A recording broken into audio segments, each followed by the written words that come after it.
Ginny and Georgia is back on our screens after making us wait almost 2.5 years. Following Georgia being arrested for the murder of Tom Fuller in the season 2 finale, this entire 10-episode season was focused on the trial whilst also looking at flashbacks from the past for us to see how Georgia ended up the way that she was and the reason that she looks to protect her family in the way that she does. With heartbreak, new romances blossoming, the idea of every family member carrying the burden of Georgia's actions, and the ending teasing that darkness that could be on the horizon in season 4. Let's dive into the video and break down all that there was to take away from the ending. Here is Ginny and Georgia Season 3 Ending Explained. Just to let you know, this video will contain spoilers. Ginny and Georgia. Now, the mother and daughter duo had an ending that I thought was particularly interesting. Throughout the entirety of this season, especially with the use of flashbacks, we saw that everything that Georgia did, she did it to protect her children and hope that they wouldn't end up like her. However, with Georgia lying to Paul and him choosing to divorce her, the lawyer that was representing her quit and she was quite literally on her own. What started with her having loads of support transformed into her having none whatsoever. So with Georgia ending up in jail due to thinking that she could do what she always did and run away from trouble, but then realized that without her kids she had nothing to run to, she turned herself into the police. This led Ginny to realize that if she didn't step in and do something about it, then nobody else would, almost repaying the favor for all of the times that her mother looked out for her when they were growing up, tying into the us against the world motto that the three of them always said to each other, and showing that Ginny was slowly turning into her mother. This was even after Ginny said that she needed space and mirrored her mother in running away from the trouble in her life, which was Georgia. Something that sat within Georgia's mind for a lot of this season because she saw that her children were thriving whilst they were away from her.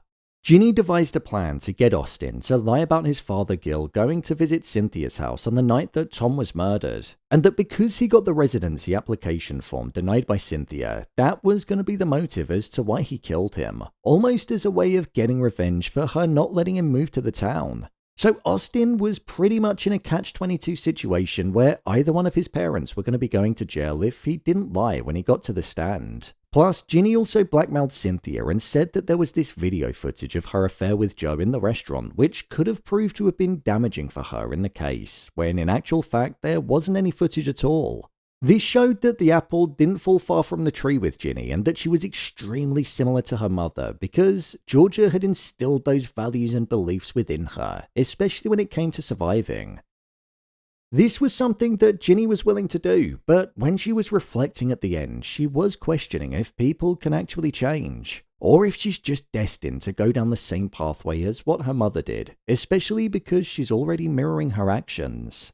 Georgia ended up getting found not guilty and went back to living her life. However, we saw that she finally answered the phone to her father that had been calling since her case made national news, and he called her Mary, something which showed that she had a different name when she was younger, and he said to her, "If I can find you, anybody can. Your mum, your stepdad, you've got to be careful." And obviously, one of the final things that we saw was her stepfather, whom she shot many years ago driving past her house. So it seems like he's going to be involved in the next season in some capacity. Plus, we also saw her drinking milk from the refrigerator as the last thing, which she said she did a lot when she was carrying Ginny. So it seems like either her moment with Paul when he stayed the night or her night with Joe means that there's two potential fathers to the baby that she could be carrying. With regards to Ginny, we saw that she graduated and was a poet laureate and was going to be heading to South Korea with her father for the summer. Whilst she feared that she was turning into her mother because she enjoyed sitting back and watching all of the pieces of the game be controlled by her, she was optimistic that her pathway wasn't necessarily set in stone. Right at the end, her and Marcus actually admitted their love for one another. However, after he was drunk, she saw that he clearly needed help and knew that she couldn't be there for him in the way that he probably needed her to be in that moment. The most powerful part for Ginny, though, was the damaged relationship that she had with her brother Austin. Obviously, she orchestrated this wider plan that meant that one of his parents would need to go to jail, and the final time we saw him, he was holding onto the hockey jersey that Gill got him, and he'd split his glasses in two. The glasses that his mother got him that Gill threw away because he said that they looked stupid. We've got to remember, Austin said that he actually didn't mind living with his father, and Ginny denied him the opportunity of almost starting this new drama-free life. So I think when the show returns next season, we'll see a different side to the character, because he'd have wrongfully imprisoned his father and also witnessed his mother murder somebody. Max. As the episode slowly went on, I actually started really enjoying watching Max's story developing. Max is the character that feels like she has to be there for everybody and listens to the troubles that everybody is going on, especially her brother. But because there's always so much drama going on with everybody else, she often gets forgotten about. And I feel this season captured that mood and feeling perfectly. So much so that for the most part of the finale, she wasn't actually in it. Did you notice that? Max's friends were doing things without her. She was being left out of group chats. Marcus resented her for the fact that she cared, and she almost put on a mask when she was around others to hide how she truly felt. Lines of dialogue such as, "Do I present myself differently to how I feel?" and "Oh Max, you always pump everybody else up," showed that nobody truly saw her for who she actually was and how she was actually feeling. Max's ending was one that I thought was quite sad, and it finished with her being in no relationship as she broke things off with Silver. Abby was treating her quite terribly. Ginny said how they'd grown apart and she didn't even have a brother there, so she was definitely in a worse off position. When she was performing in Moose, her character was singing a song which had the lyrics "I'm invisible" at the heart of it, and it truly did reflect the way that Max was feeling. Marcus. When it came to Marcus, his story actually took a really dark turn in this season, and I imagine it's only going to get darker when the show returns.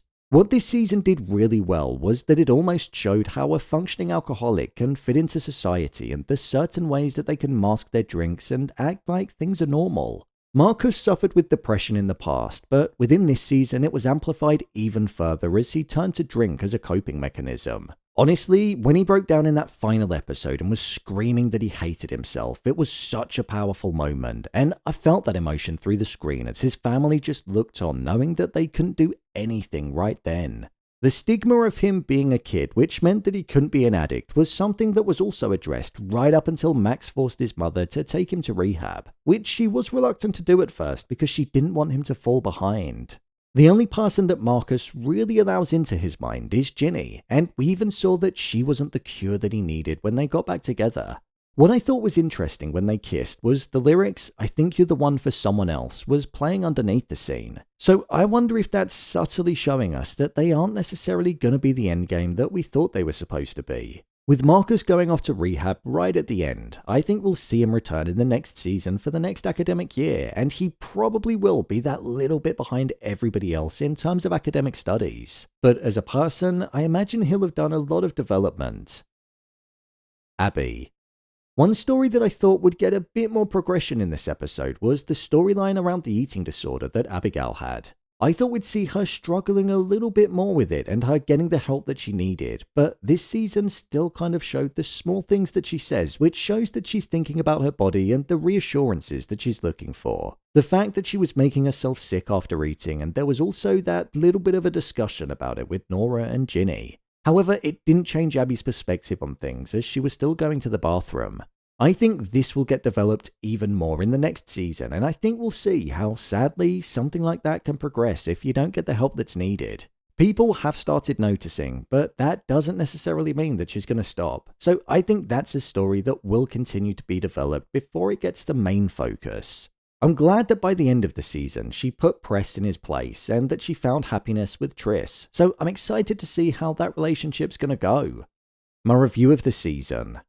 I thought Season 3 of Ginny and Georgia was an enjoyable ride. I was surprised to see that there were 10 episodes and many of them were over an hour long, but with the depth of story that we had and the amount of characters that the show has, it made sense for it to be that long on paper. However, I would have definitely shaved some time off of those episodes as it did feel quite long by the time it got to the end. I also feel like the trial got a little bit lost by the end as well, especially with how quickly it wrapped up, so I thought that was a bit of a shame.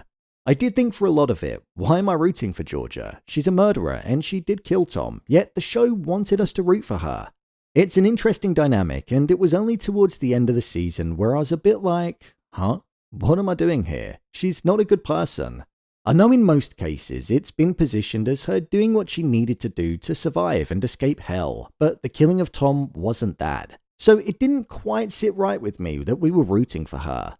In terms of the other stories, I thought Max's was probably my favourite. I felt so bad for her and the idea of somebody being alright because they're the one that's usually over the top and there for everybody else, but deep down they're suffering is something that's so true. I did actually think something bad was going to happen to Max when for the most part of episode 10 we didn't see her, so I'm glad that it didn't.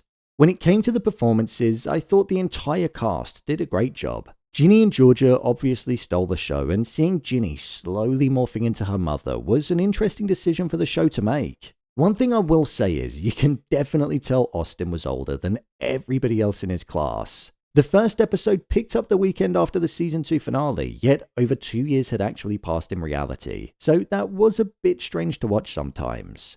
One thing that I feel this show does a really good job with is the music that it selects behind certain scenes.